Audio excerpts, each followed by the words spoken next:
Bonjour. Moi, j'avais une question dans le prolongement de celle sur la prostitution, par rapport à la situation de la femme en Afghanistan. Je me demandais s'il y avait encore beaucoup de mariages arrangés et quelle était l'emprise de la religion dans le pays par rapport à la sexualité de la femme, parce qu'on la voit plusieurs fois dans le film qui dit « Où est le Coran ? Je deviens folle », etc. Je vous ai dit, hein, j'ai pas entendu. La prostitution existe, toujours. Mais bon, maintenant, comme les femmes ont le droit de sortir, de travailler à l'extérieur, il y a de moins en moins, mais quand même, ça existe. Ça existe.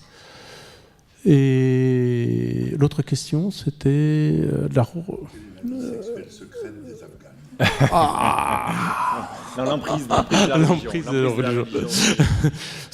Écoutez, oui, vous savez, comme toutes les sociétés, là où il y a la religion est très très présente, dominante, oui, il y a quand même. Mais quand même, il y a une vie sexuelle, quoi l'on dise, hein, dans tous les pays.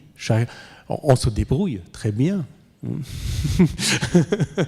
Je peux vous dire là-dessus, non pas vous parler d'expérience personnelle, mais que j'ai connu de près, dans le milieu de la France, dans une autre vie, le milieu protestant extrêmement puritain et strict, vous voyez, d'une partie des Cévennes, par exemple.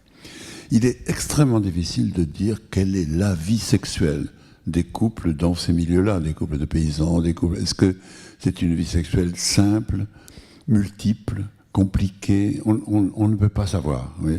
On sait qu'évidemment, il y a la présence permanente de Dieu et de l'œil de Dieu qui vous regarde. Et j'ai beaucoup parlé de ça avec Kundera à l'époque Alors, il me disait, lui, que dans un régime oppressif de type communiste et pas de type religieux, l'érotisme, et y compris l'érotisme personnel avec sa femme, avec son épouse, était une manière de résister à l'oppression politique. Que dans le secret du lit, chez les protestants, comme peut-être chez les musulmans, Dieu pénètre. Il est là, mais pas Staline. Vous voyez que Staline s'arrête à la porte de la chambre à coucher. Là, et ça, c'était très intéressant dans l'histoire des sociétés de voir où commencent et où s'arrêtent les interdits religieux et politiques et pourquoi, y compris dans la soutenable légèreté de l'être, l'érotisme proprement dit est une forme de résistance politique. Kundera devait mal évaluer le pouvoir de Staline quand même, je pense. Il devait être plus grand que ça.